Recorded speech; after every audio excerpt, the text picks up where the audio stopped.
Sometimes you look yourself at the mirror and you just don't like what you're looking. You feel like you're tired. You feel like time is going by and I don't like this look. What can I do to fix it? What can I do to fix tired eyes? Hi, I am Dr. Lina Triana and I'm here to help you find opportunities on how to fix tired looking eyes.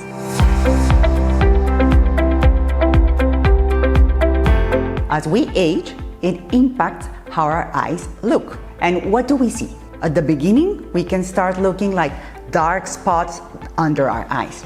This can happen just because we don't sleep well. So the first thing to do is sleep well, sleep at least 7 to 8 hours.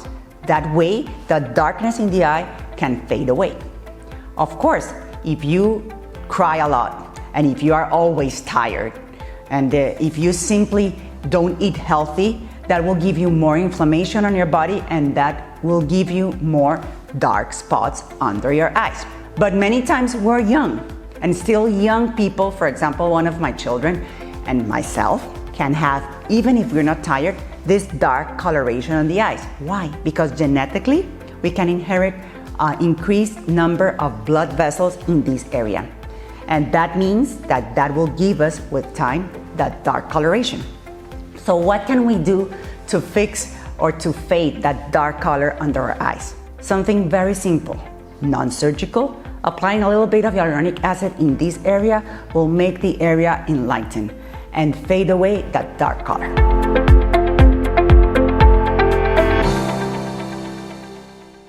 Other things we can see is that as we age, our eyebrow starts to go down.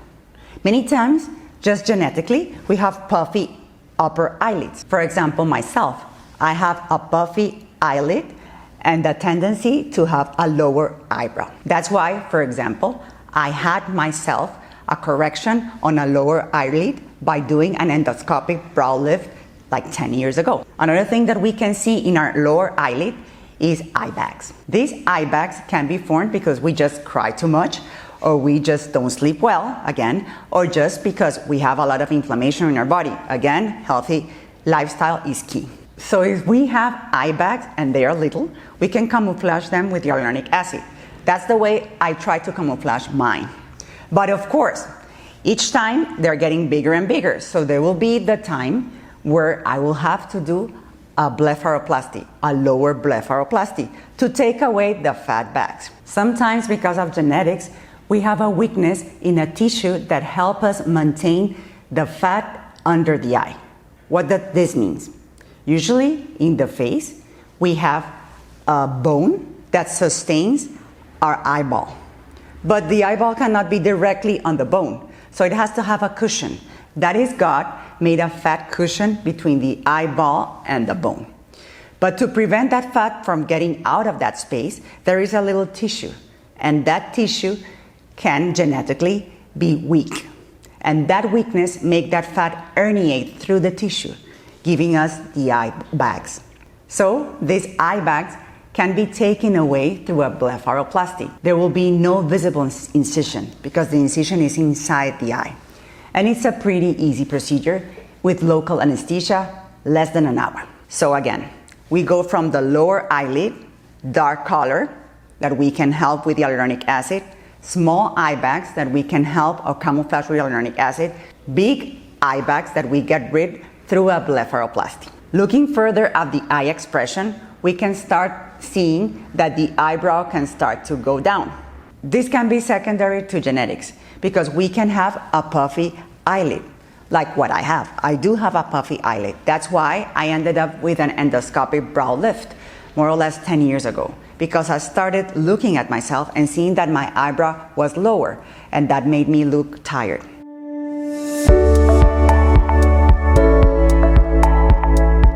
So how can we discover that we have a lower eyebrow?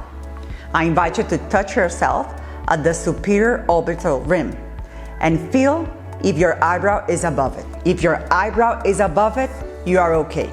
If your eyebrow is on the superior supraorbital rim or below it, you have a lower eyebrow. And for that, you can start by applying hyaluronic acid on the lateral border. That will open a little bit your look. But again, if it's too low, we can end up doing an endoscopic brow lift. This is done through some small incisions in your hair. One here, another here, another here, another here, and another here.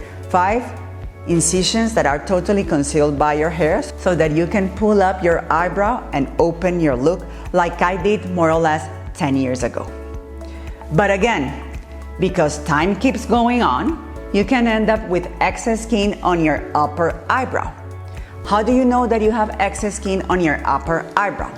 Well, you look yourself at the mirror and you see that you have the upper crease, and that crease starts to have excess skin that starts to touch your eyelashes or is near the eyelashes. Then you're ready for our upper blepharoplasty to get rid of that excess skin, as I did also several years ago. So as you see, every patient ages differently, and that's why it's so important to talk with your surgeon and decide what is the best procedure for you in that moment.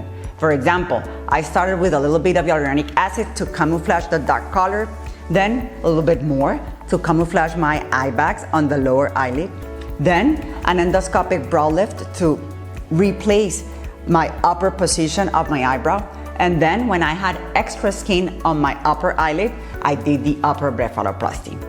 Other things that can be useful for bringing up a little bit the eyebrow can be other non-surgical technologies, such as focalized ultrasound or radiofrequency devices.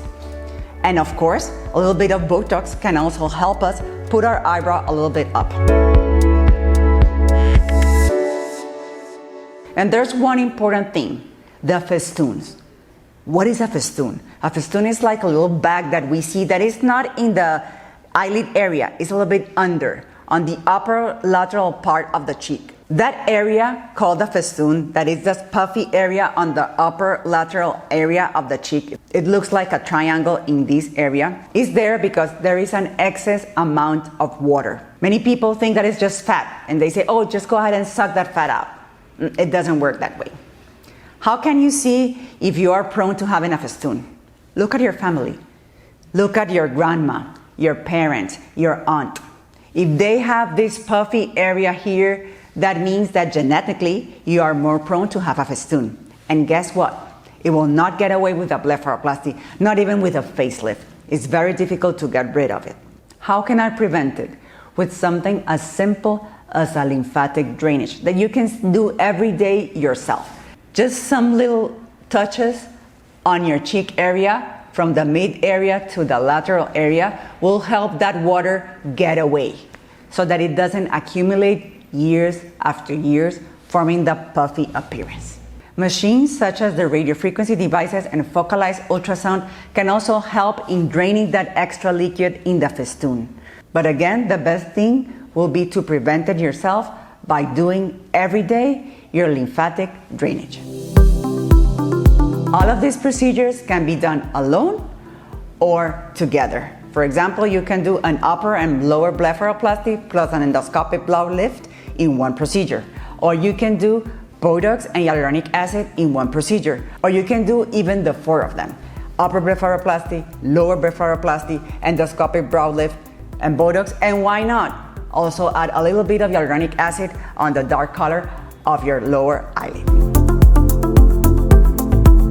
So again, if you want more information, go ahead and contact me at www.drlinatriana.com. Ask for a virtual appointment. That will be the best way in which I can advise you what is the best procedure to get rid of a tired look. And of course, follow us on our social media and subscribe to our YouTube channel.